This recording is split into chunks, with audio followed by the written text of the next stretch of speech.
Um, Today we're going to be looking at 4 books that have to do with the Battle of Britain. And so we better get back to the summer of 1940. The Battle of Britain, of course, I'm sure most people know about that, is the time when the Germans had just conquered France. They pretty much had taken over Western Europe.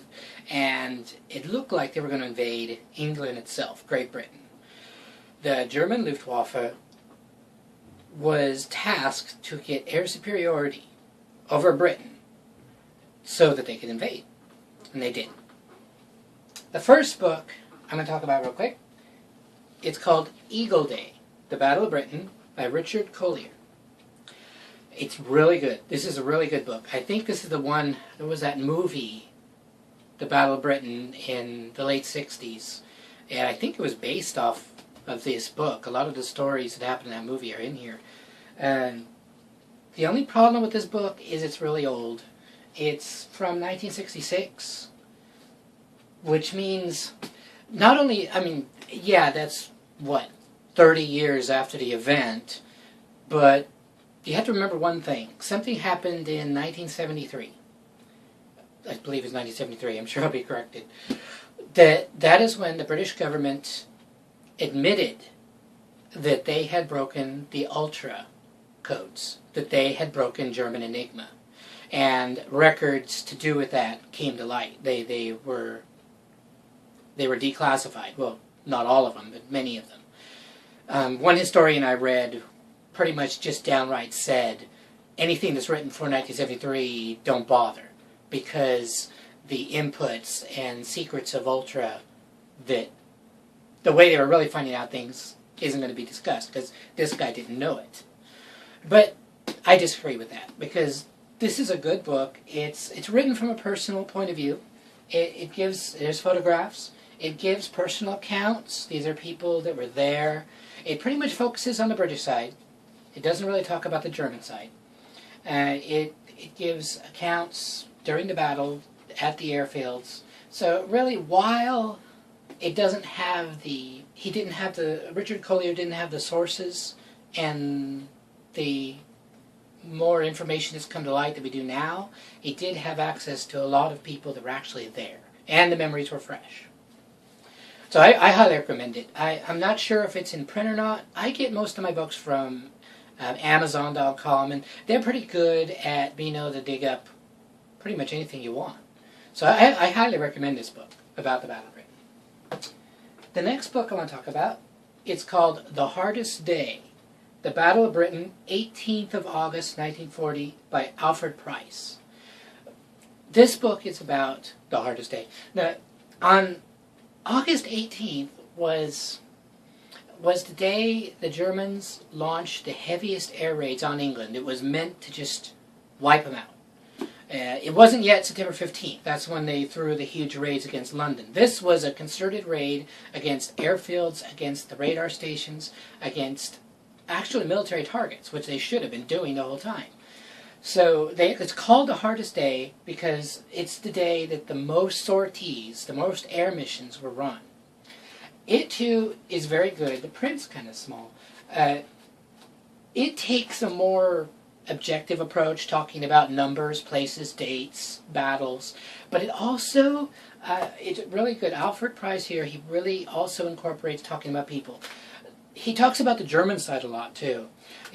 One in particular is the Germans had a special squadron that would run very low altitude raids, and he focuses on the raid of theirs that day, and pretty much follows through what happened to each aircraft, how they went through it. It follows the people in there. It's really good. It's not really dry, it's very dense. He talks about a lot of stuff in a small space. But what the coolest thing of all I like about this book is, at the very end, if you're into this sort of thing, you'll love it. He gives a chart that for this one day, he discusses what happened to every aircraft involved in the battle of that day. For instance, this poor guy here, Number 32 Squadron, Hurricane P-3147, was destroyed. The poor pilot, he was wounded, so I guess he got out. Yeah, pilot bailed out. He tells you what happened to it, where it was. He was attacked and shot down by German fighters over Brenchley at about 1:45 p.m., but he bailed out. So he survived to fight another day.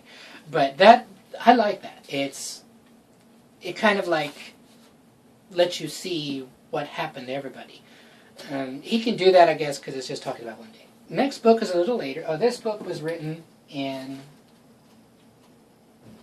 I don't know off the top of my head, 1979, the first impression. It looks like it was updated in 1988. So it's after the Ultra Secret. I don't remember if he mentions Ultra information in here, but Mr. Price here would have had access to that in his researches. The next one is called The Finest Hour, The Battle of Britain, by Tim Clayton and Phil Craig. This is actually a book companion to the PBS series. So actually it was just 2 shows about the Battle of Britain that came on PBS. It was written in 1999. The thing about this book that's probably the best thing about it is it's purely from the people point of view. He follows through what these people were doing, RAF Drebin Air Base, and he's talking about someone that was there. It's really more about, he talks about, of course, the grand strategy, he talks about the events, but he really focuses on the people. He follows through certain people in a thread. If you saw the PBS special, you would see this, how they followed the reenactment and interview certain people through the events. So that's what's good about that, is if you like that point of view. But then, going back the other way, we have The Battle of Britain, Doubting and the First Air Victory by John Ray. This was published it was first published in 1994, but it looked like it was revised in 2000. This book it's kind of dry. He focuses more on the events, more on the battles, the equipment, the tools, the strategy, how things were set up, orders of battle on both sides, how their strategies were set up to try to take each other out. It's a little bit more of a straightforward military discussion. But the interesting thing about this guy is Dowding. He's talking about Hugh Dowding, the leader of Fighter Command of the British. He's kind of had, some people love him, some people hate him. I guess in real life he was kind of a crotchety old guy. I mean, he did his job. He set up the defenses of England and he led them through the battles, but he was kind of stuck in his ways, I suppose, and he was an older guy, so he just really didn't give a flying anything anymore, because, like, what were they going to do to him? And he made some powerful enemies doing that. Trafford Mallory was one of them, and Douglas Bader, I believe. They thought they knew better how to do. Dowding wanted to do piecemeal, barely send enough so they don't bore us down.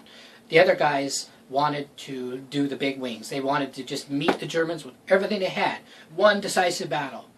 But Dowding said, no, don't do that, because if we lose that decisive battle, then what do we got? We don't have anything. So, but this guy is a Dowding believer. His point of view is he thinks that Dowding got the short end of the stick, because right after the end of the Battle of Britain, they fired him. They got rid of him. But Dowding wasn't really too upset about it, because he was an older guy. He was just like, whatever. But this guy is like, oh, no. Poor old Dowding, he got the shaft, and here's why. So it's just an interesting read, because you get that point of view, that this guy's coming from defending Air Marshal Dowding, and, really trying to say why his ideas worked, and why they're best. The final book I want to talk about isn't technically about the Battle of Britain, but I want to talk about it anyway. It's by Peter Fleming. I don't know if he's a relation to Ian Fleming of James Bond or not. I think he is, but I don't. I'll have to look that up. It's called Operation Sea Lion. Again, it's an older book, written before Ultra. It was written in 1957. But I like it because, again, it's by people that were there. They actually had seen these things. It's got a lot of nice pictures. It's probably out of print, but you should be able to find a copy of it. And the best thing in it, he has these cartoons in here. He has these little cartoons he's put in. Right here is a German paratrooper dressed as a nun, because that was a big joke at the time. And then the officer is looking at him saying, "Of course, at the moment, it's just a suspicion." Published in the Daily Express, 31 March 1941. So it's a cute book. It's well written. If he is a relation to Ian Fleming, he's certainly got his brother or his relation's aptitude for writing. So it's very well written. It's, of course, the British side only. It's written at a time when they didn't talk about the Germans. It's well worth a read if you could find it, or if you can get a hold of it, for 99 cents. If you want to know about the Battle of Britain, it's a good read. That's all I wanted to drag you through here today, and I hope you like the discussions on the Battle of Britain, and if you like them, look forward to more, because I plan to talk some more about stuff. Thank you very much.